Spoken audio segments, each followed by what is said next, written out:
Hi, everyone. It's Miss Tammy here to read to you The Captain of the Storm.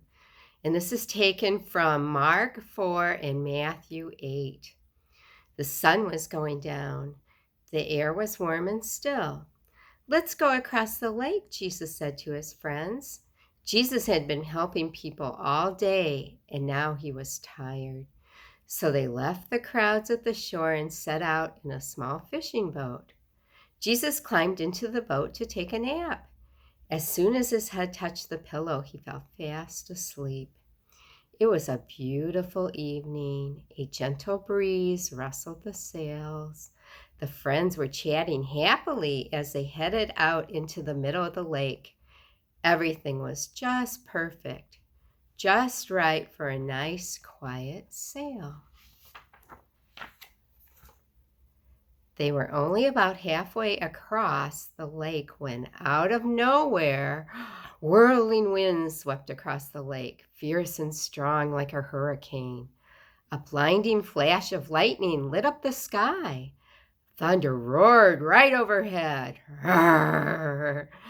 The storm blew the water into towering waves that hurled the little boat up, up, up, then sent it hurtling, crashing back, down, down, down. The fishing boat was blown and buffeted and tossed and turned back and forth and up and down and left and right and round and round. And in the middle of the storm, Jesus was sleeping.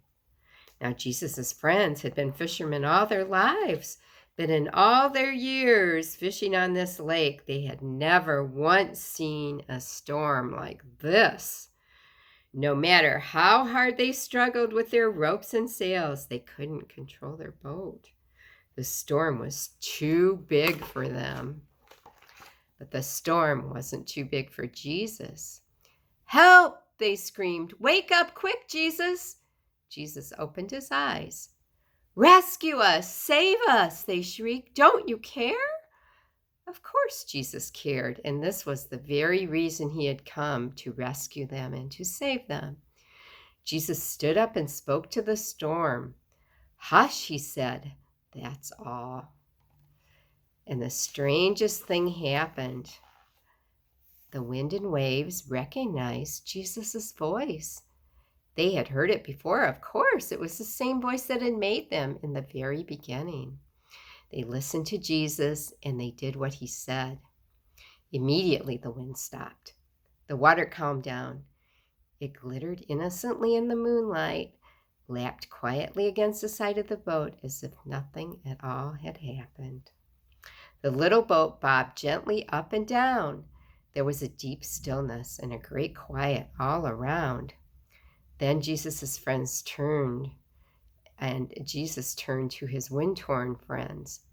"Why were you scared?" he asked. "Did you forget who I am? Did you believe your fears instead of me?"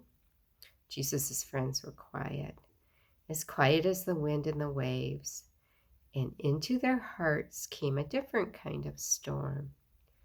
"What kind of man is this?" they asked themselves anxiously. "Even the winds and the waves obey him," they said, because they didn't understand. They didn't realize yet that Jesus was the Son of God.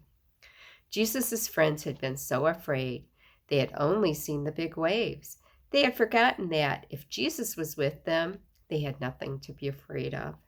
No matter how small their boat or how big the storm, Jesus was there. Thank you for listening, everyone. Bye.